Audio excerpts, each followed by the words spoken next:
Another story that occurred this week that I've seen mixed reactions on is the retirement of HBO boxing. So HBO, after 45 years in the boxing game, has decided not to continue to pursue boxing events in 2019. Their last event scheduled is in 2018, the Danny Jacobs fight. I think that's on the 27th. Yeah, yeah, I think so. Yeah, but that's the last scheduled HBO event, and beyond that, there will be no more boxing on HBO. And they have retained, I think, Jim Lampley, perhaps to continue to do episodes of the Fight Game or something like that. Yeah, I just saw that. But the other commentators and they will be let go. And this is something that I don't know about you, but I felt like it was easy to predict, but still difficult to believe. Yeah, well, I think you could see their decline in terms of popularity. In terms of subscribers, I think there's nothing really compelling you to hold on to HBO as far as a subscription, or other than Game of Thrones. Yeah. As far as their boxing, it's not Westworld, man. Well, I saw the first episode. That's about it. But you got Showtime doing big things, ESPN doing big things, the DAZN doing big things, and you didn't really hear anything from HBO. And I think, there was a steady decline, and this year you could really not so much see it, but feel it. And you know what's funny? Remember I said that the Canelo Triple G fight, those guys seemed like they didn't have any chemistry. Like they just seemed like. Yeah. I mean, part of it was because there was a delay. There was the 90-minute filler period where they have to come up with content. But something makes me think, like in hindsight, like, man, did somebody break the news to them that day? But I will say that even that, having a 90-minute filler period where you're just having to sort of fill that time with people talking boxing is not a well-planned event. It seems like you should have showed something from the untelevised undercard, or had a plan for rerunning different fights or doing something that. What used to be the premier boxing network became second rate, amongst all the other players. And I will say personally, and I see a lot of cases of individuals sort of attacking the commentary and the quality of those productions. And I think whatever your feelings are about Jim Lampley or Max Kellerman, it's just an organization. It's an entity that has been part of boxing for the last 45 years. And some of the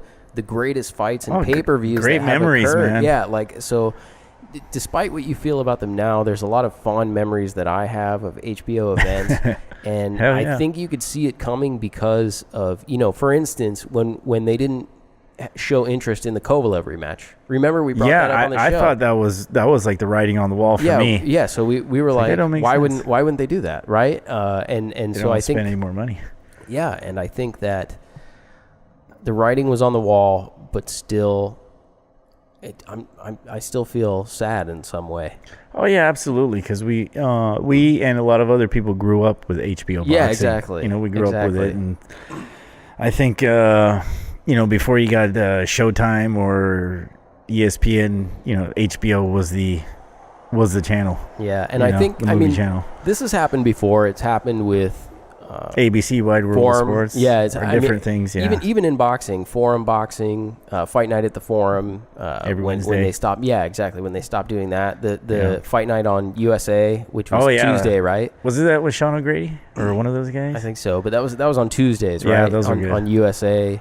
So there's always these sort of staples of the sport that outlive their usefulness, and HBO is one of those at this point. But I'm curious to see what happens with a number of these people, such as Harold Letterman.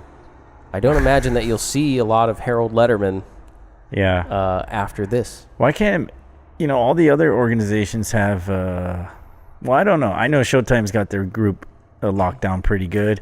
Yeah. But as far as ESPN and maybe Eddie Hearn, his group. Maybe maybe they'll pick up Kellerman or any of the other guys. I don't know. Lampley's called some pretty amazing fights over the years, but I don't know if it's his enthusiasm that has declined or if it's the chemistry with the guys. I thought it was, when they had Emmanuel Stewart, Larry Merchant, and Jim Lampley, I thought it was good because Emmanuel Stewart was a real boxing expert. He was the coach, cornerman, trained the most champions ever. So that's a perfect person to have. He didn't take the blows to the head like some of the pro boxers, so he was a little bit quicker as far as the commentary. And then Larry Merchant always added a lot of flavor. As far as my memories for HBO boxing, it's going to include those guys right there. Maybe a little bit of George Foreman. George Foreman, yeah, definitely George Foreman. But Larry Merchant, he always got into it with pretty much everybody, so that was fun. I had this thought earlier today on my way back from the fights in India where I was curious so Larry Merchant had the run-in with Floyd Mayweather that ultimately resulted in Floyd Mayweather the famous leaving, line, right? Yeah. Which is if I was younger, I would kick your ass is basically what Larry Merchant said. Oh, but what did Floyd say?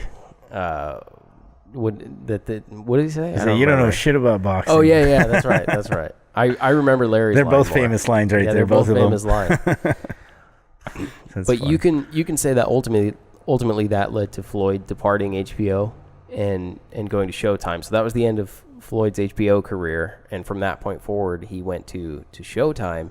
And you could make a case that if Floyd had spent the remainder of his career on HBO, doing the mega fights on HBO, that we may still have HBO boxing today because of the amount of draw that Floyd brings to the sport. That was a big boost for Showtime, getting Floyd. Yeah. Right? So back then, when Floyd was on HBO, I would say it was advantage HBO, and Showtime was kind of a lesser entity. And then when Floyd left, it kind of switched. And in some ways, I look at that and go, that event was just an extremely negative event. That interaction between Larry Merchant and Floyd Mayweather cost so much. And I'm not blaming Larry Merchant or Floyd Mayweather for the fall of HBO, but it's certainly, I think, one of those moments where you can see they reach the pinnacle, and that moment starts really a curve downward for HBO. Yeah, well, I mean, it totally could have motivated Floyd to just look for other avenues for him. But I think at the end of the day, it's business, and HBO has to think it's an investment. Do we give Floyd the money? Do we make an offer that for what he wants to keep him on there and to keep getting viewers for boxing, or do we let him go and try to do it on our own? And most promoters and most networks, they do need that big name to sell the shows. But I think Showtime offered him just like ungodly amount of money. It was the right move. Yeah. Yeah, I mean, it was the right move for them. I mean, it elevated their network. Yeah, well, that's what I'm saying. Like level. Maybe the business model for HBO over the years changed, and so then it wasn't worth it for them to really invest that much money in boxing. And then as other entities come around and kind of chip away at the market share, they're kind of weighing things out. So it's just it's a little disappointing. It's always good to have another channel that has boxing, but yeah, I mean, what can you do?